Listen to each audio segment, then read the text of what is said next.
Chapter 11, Mishnah 6. The previous Mishnah taught that if a nega's color dulled at the end of the second week of confinement, the nega must be torn out of the garment, and, according to the Tanakama, the torn out piece of cloth must be replaced with a patch. Now, the Torah states that if after the nega is torn out it returns, the garment must be burned. See Vayikra chapter 13, verse 57. Our Mishnah discusses what happens if the nega returned to the garment but not to the patch, or to the patch but not to the garment. If the nega returned to the garment but not to the patch, the garment's owner may save the patch. Even though he must burn the garment, he need not burn the patch. If, however, the nega returned to the patch but not to the garment, he burns the garment, the same as if the nega had returned to the garment itself. The Mishnah now discusses the following case.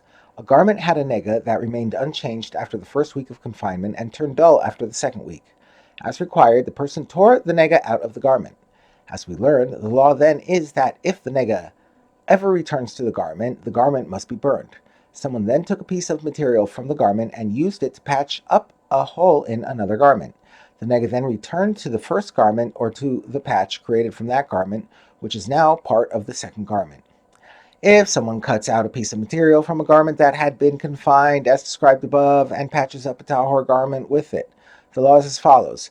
If the nega returned to the first garment, then not only must the person burn the first garment, he must burn the patch as well. Since the patch was part of the first garment at the time nega originally appeared on it, the patch is considered part of that garment even now. Thus, the patch too is considered a garment to which nega returned, and it too must be burned.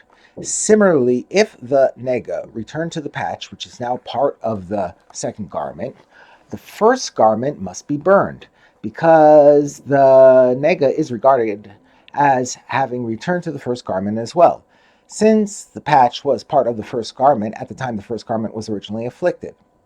And the patch, which surely needs to be burned, since it is the actual piece of material to which the nega returned, should for the time being be left where it is, to serve as an indicator for the second garment.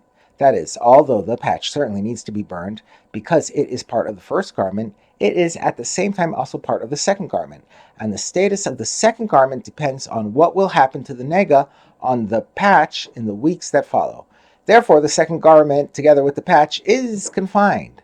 Once the status of the second garment is determined, even if the second garment is eventually declared tahor because the nega totally disappears from the patch will be burned.